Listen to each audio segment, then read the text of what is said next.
Today we have the U.S. Army Pacific Commander who will be speaking today for about 30 minutes on LANPAC. We're going to start with his opening comments, and then we will move to Q&A session. We'll start here in the room, and then we'll go back and forth based off of who identified themselves during the roll call. I'll call, and you'll get one question, one follow-up, and then we'll move on. Again, we have 30 minutes, so try to be respectful of everyone's time and stay focused on today's topic. With that, I'll go ahead and turn it over to General Clark for his opening comments. Isaac, thank you for that wonderful introduction. It's good to see you. And good morning, everyone, and welcome to LANPAC. I'd like to start this morning by framing a bit of what we're doing at U.S. Army Pacific in the Indo-Pacific. First, U.S. Army Pacific is a critical player and has a tremendously important role in the deterrence mission because we galvanize the strategic land power network. These are our allies, our partners, our friends. And from the land forces around the Pacific, we're able to gather together here at LANPAC to strengthen those ties. Land forces comprise the vast majority of military forces in this region, and we stand together here at LANPAC as evidence of those close ties. Second, land forces, in particular the United States Army, is working hard to gain positional advantage. We're doing that with decisive land power to deter aggression in the Indo-Pacific. Specifically, aggression by China, so that we can maintain regional security, stability, and reassure our allies and partners.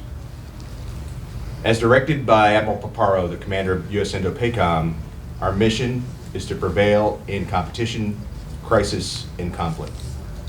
And LANPAC is an investment in our ability to do just that, prevail. Deterrence is the goal, and again, our mission here at LANPAC is to work with our partners and allies to focus on people and partnerships to get after that mission. Finally, the Army's transforming, and so is U.S. Army Pacific. We're transforming in contact so we can match capabilities with threats and remain the strongest and most lethal force in the world. Our allies and partners, specific to LANPAC, will have 13 Army chiefs and 26 total delegations, along with our partners in industry, our commanders, our joint teammates, and our community partners who are here to help us in that endeavor to transform together. We're going to transform our strategy, our doctrine, and our technology, again, together. You'll be impressed with the innovation that you see down on the exhibit floor. There are a number of activities across this week that are worth your time and effort to take part in.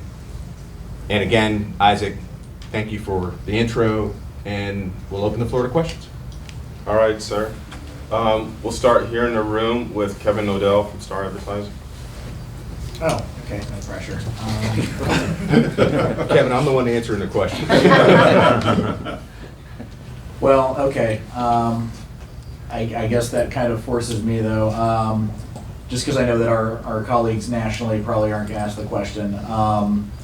You know, last week the Army had kind of a setback here locally with the EIS being rejected by the land board on the Pocatello land lease, and I'm just kind of wondering how USERPAC sees that, how you guys are approaching that going forward. I know that that's certainly not the end of the story with this. This is a document and something that's going to take place over a series of years. So just would love to know what you're thinking on that and how USERPAC is approaching that. Oh, Kevin, thanks. Army training land retention is a challenge, and it's something I've personally been working on for the better part of 10 years. As you know, I commanded U.S. Army Hawaii from 2017 to 2019.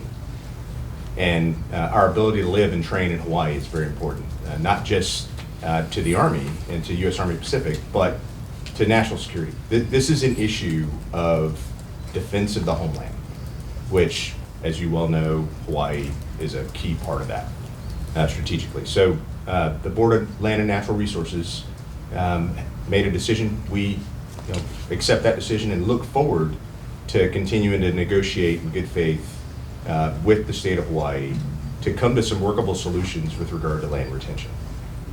It's a lengthy process. The EIS, Environmental Impact Study, is just a part of that. And so again, it's our ability to be able to work together with our partners and allies, because it's not just the United States Army that trains here. It's the Joint Force. It's a number of our allies across a number of training areas in the state of Hawaii, to include our National Guard, who, born and bred here for the most part. We have to be good stewards of the land. We understand that, and good partners in this process. So thanks. All right, going out on the line, we'll go to Mosh James with NBC. Mosh, good morning. Morning. No question. Thanks. All right. Well, I have a question for you. How are you doing? It's been a minute. Good. We're sorry that we can't be with you out there. Yes, you are. It is amazing. As one of the local weathermen says, it's the best weather on the planet. And that is true. The view here is amazing. So We'll stay offline. Great to hear, by the way. It's good to hear you, my friend. Jen Ladd, Defense One. Hi, I don't have any questions at this time, but I probably will tomorrow, so thanks. All right. Thank you, Jen. All right, we'll come in the room, Kevin, with Cam Butts. Ken Kraetzer, yeah. Sean, good to see you. Thank you for your service. I'm just going to ask a broad question about the Indo-Pacific region. You've got major partnerships in South Korea, Japan, Philippines, Australia. Maybe just outline a little bit and the investment of soldiers that are out serving our country in the Pacific. Thank you.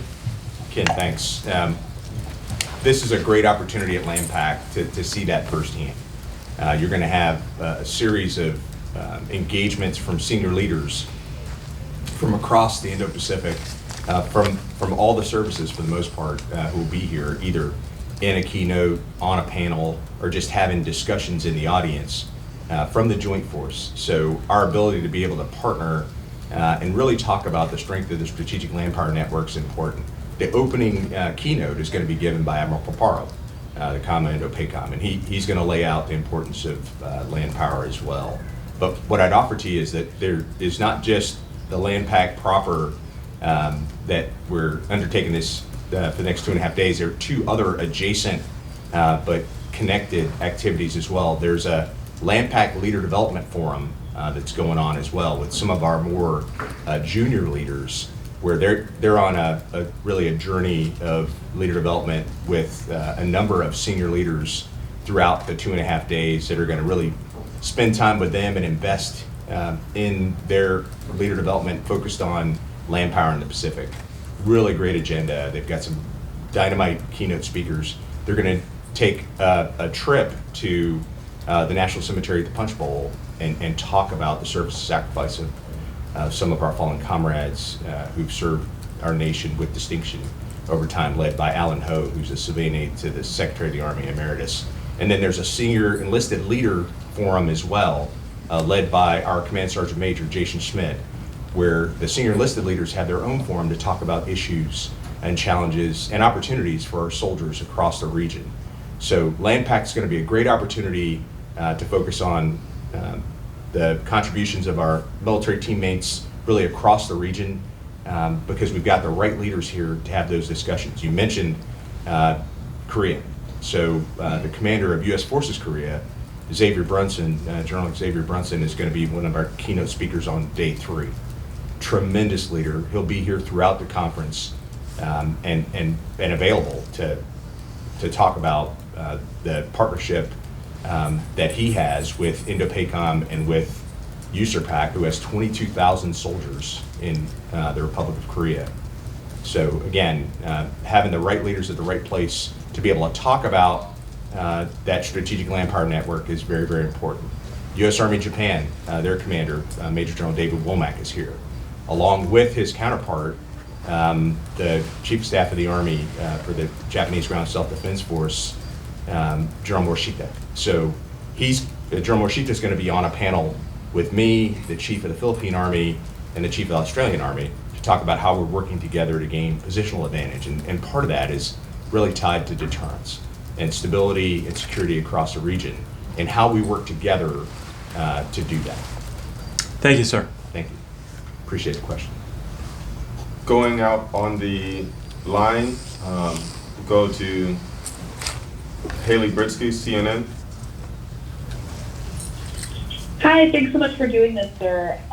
I'm curious if you could kind of give us an update, I guess, on air defense in the Pacific. I know that there was a Patriot battery that went to Korea, I believe, that went out to the Middle East. Has that come back? And what kind of impact does that have? I know that air defense generally is stretched already very thin in the region. So you just kind of speak to the impact of that and sort of how that's being mitigated. I'd appreciate it. Haley, thanks for the question, and it's great to hear from you. Specific to air defense, as you know, it's one of the most high-demand, low-density, most sought-after capabilities, and it's provided by the United States Army for the most part. So the 94th Air and Missile Defense Command here in the Pacific was tasked by the department to provide air defense capabilities to the CENTCOM area of responsibility, as you well know.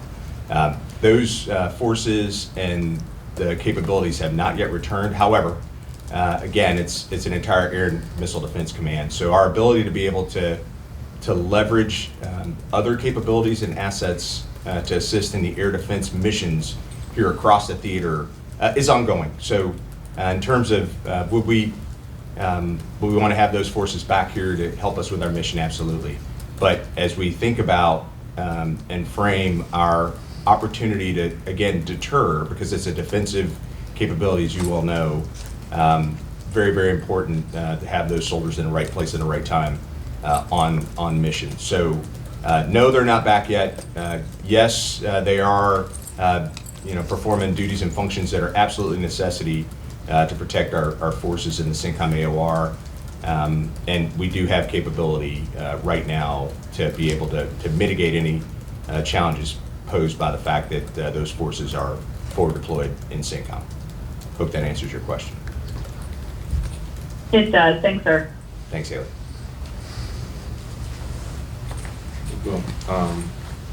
Tim Martin. Thank you again. It's on. Okay. It's on? It's on. Okay, thank you again for making time. As a quick follow-up to that last question, do you have a timeline of when the battery could be back in Korea? Well, Tim, the only thing that's certain is the certainty of a timeline means it's probably going to slip or be off or not be correct. So what I'd offer is it'll be, the mission is about the focus on the task at hand, not the time that it takes in order to execute that mission. And it's kind of the mantra of military service. It's we work to standard, not to time. So there's no timetable on that. We wouldn't want to give potential adversaries an upper hand on understanding what that is should it come to pass. Sure, and if I could ask a quick follow-up on a different topic. You mentioned there are more than 24 allies here, friends. I guess what is the message you're going to bring to them this week? And I'm sort of curious, what are the questions they have for you and for the U.S. at this moment? Great thought. I think the thread of continuity for this week is prevailing through land power and how we invest in people and relationships in order to get to that.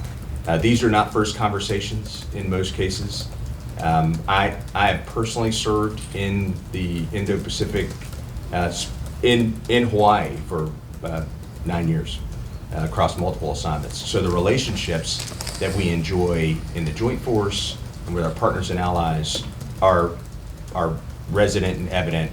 And this is an opportunity for us to get together and enjoy some of that time together. A great example of that is through our reserve component. So our state partnership programs from the Army National Guard across 15 different countries in the region provide that persistent presence for us with our allies and partners across the region. In addition to that, the Army Reserve, through the 9th Mission Support Command and Army Reserve Command, have missions across Oceania, the Pacific Island countries, and really provide capability, in some cases that's niche, when it comes to medical capability, engineering capability, the opportunity to do some things that are that only we can do in terms of the functions that they perform. Medical capabilities, specifically, very, very important. Dental, veterinarian services, that kind of thing. So to have them here, as a One Army concept, active, guard, and reserve this week is another opportunity for us to celebrate what is the Strategic Land Power Network. All right, if we can go on the line to Idris at Reuters. Yes, sir. Good to hear from you. Two quick questions. One sort of just following on to Haley's, but a bit more broad. Is it concerning to you that the administration, and this has been true of many administrations, sort of say the priority is the Indo-Pacific, but when it comes to taking things out to support the COCOMs, they very quickly take assets away? And how do you focus on the Indo-Pacific if you're constantly borrowing capabilities and assets from the region? And then secondly, could you sort of give us an assessment of how you see the capabilities of the Chinese Army? We hear a lot about the Chinese PLA Navy and PLA Air Force. How do you sort of see their ground forces? Do you believe that they have made, or how much progress do you think they have made in the past 5 to 10 years?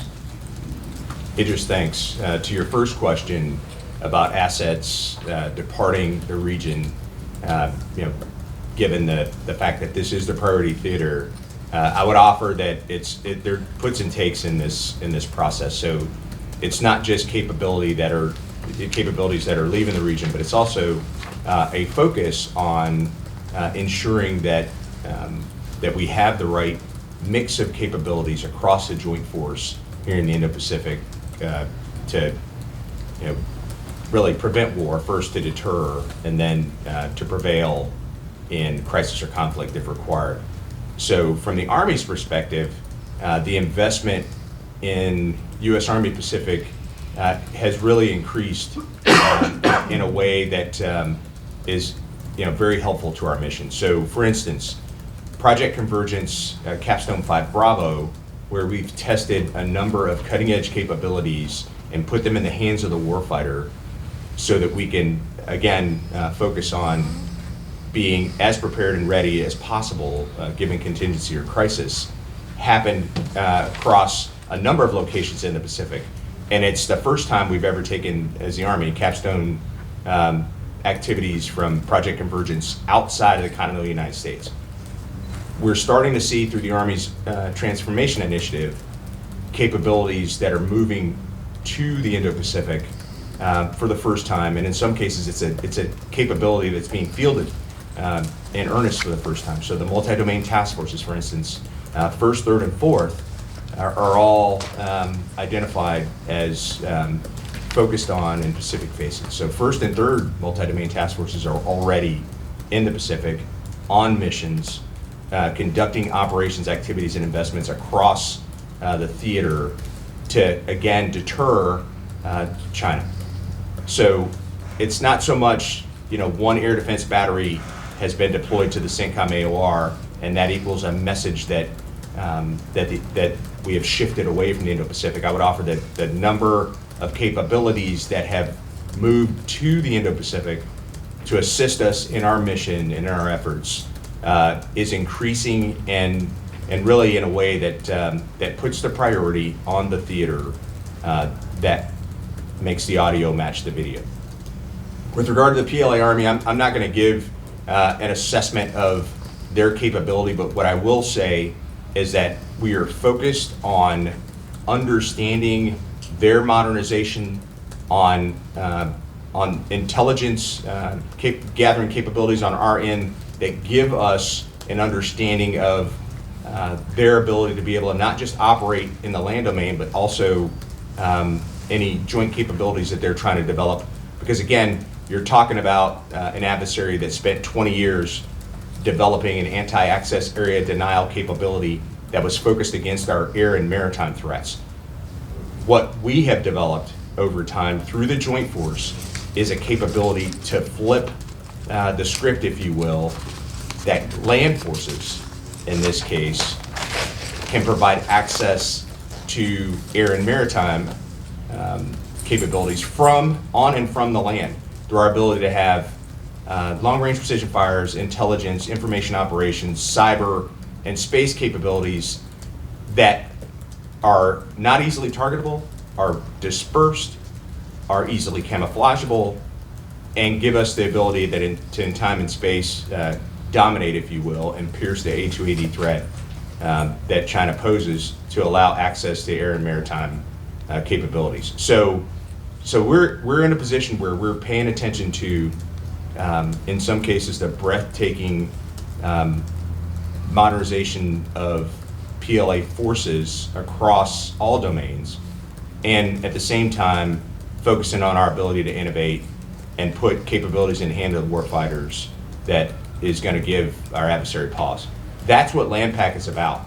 Our ability to focus really on people and our people-to-people interoperability. This is a largely human endeavor, as you know, and with land forces, it's absolutely critical that the way we work together and the relationships we build and partnerships are very, very important.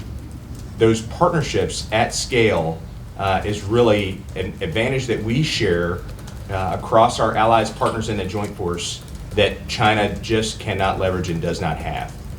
These are transformational relationships on our end that, again, we're going to strengthen this week through LandPack with the ultimate goal, the focus to prevail. That in competition, crisis, or conflict, that we, U.S. Army Pacific and the greater Joint Force through IndoPACOM, will focus on people and partnerships so we can prevail in competition, crisis, or conflict. Hope that answers your question, Idris. We can go to Wyatt here in the room.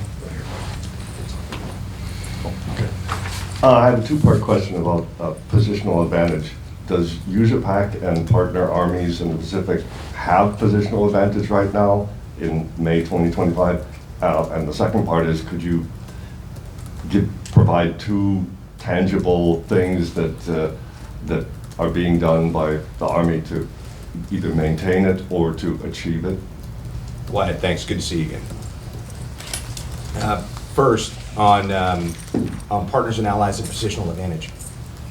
Really, the whole point of this is working inside of a construct with partners and allies is very different in the Indo-Pacific, as you know, than, for instance, NATO, where they have an overarching defense cooperation treaty that involves multiple nations. Here, we don't have a construct like that, so our ability to be able to build those partnerships based on trust inside of the first and second island chain specifically with our partners and allies is very important, because for land forces, we guarantee sovereignty, stability, and security. So we secure borders. We ensure the sovereign rights of nations to be able to exist. So I would offer that our partners and allies in terms of positional advantage are working together in concert to ensure we can do that. A couple of examples. One, Operation Pacific Pathways, as we campaign across the theater in time and space with our partners and allies and train together. It's really about our ability to be able to work together through the people-to-people contact that we make over the course of time, that procedurally we're able to work together because our plans and operations are synchronized and we're able to think through problems together. And then technically our equipment is functional and capable, and we can communicate with one another in times of competition, crisis, and conflict. One of the things that LandPack's going to bring to bear with regard to that is some of the technical innovation you'll see down on the exhibit floor. As we transform in contact, and the Army has invested in our units in USAPAC with regard to that, the multi-domain task forces are part of the transformation in contact, so is the 25th Infantry Division and the 7th Infantry Division. So 11th Airborne Division as well is involved in that process. So as we are working to improve our own capabilities and to innovate, it doesn't help to innovate without taking our partners and allies with us on that mission to innovate. Because if we find ourselves in a place where we've become so technically capable without pulling our allies and partners with us through the process, we'll be out there by ourselves. And that's really not where we want to be. We always want to fight, train, think in a way that coalitions are the way we go about this, just to better understand some of the challenges we have to solve and to be able to work together side by side, which we've always done historically with our partners and allies. And then another example of us, the United States Army Pacific, thinking through positional advantage is again our reserve component teammates that are in the state partnership program, in some cases in relationships that are lifelong professional relationships, Army to Army, with our partners and allies across the region. That those members of the National Guard from a state that is aligned with a country in the region, they'll grow up as soldiers, non-commissioned officers, young officers to senior officers inside those formations and maintain those relationships over time that are very important to the success of our ability to gain positional advantage. From the active component side, we also have, again, many opportunities with our partners and allies to work together over a period of time to build and maintain strong relationships. A great example is the current Chief of Defense of Thailand. General Songwit is my Commanding General Staff college classmate. So when we were majors, we spent a year together in a class at Fort Leavenworth with a number of our teammates, and some of whom are leading our Army right now. General Drew Pappas, who's the commander of U.S. Army Forces Command, was in the same class. So our ability to be able to maintain those relationships over time and to see our teammates continue to rise through the ranks and be in leadership positions in their armed forces is how we continue to work our ability in human terrain to be able to build that trust that's necessary should we have to work together in crisis or conflict. And with that, We're wrapping up on time, sir. We'll give you time for closing comments if you have any, sir. Just want to thank everybody for tuning in, sticking with us thus far.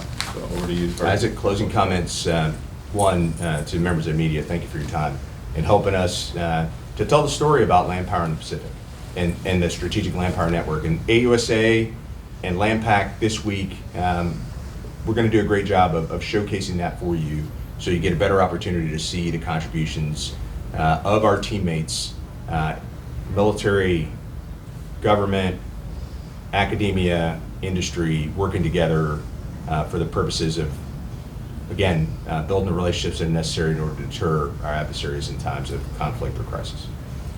Thanks. Thank you, sir. If you have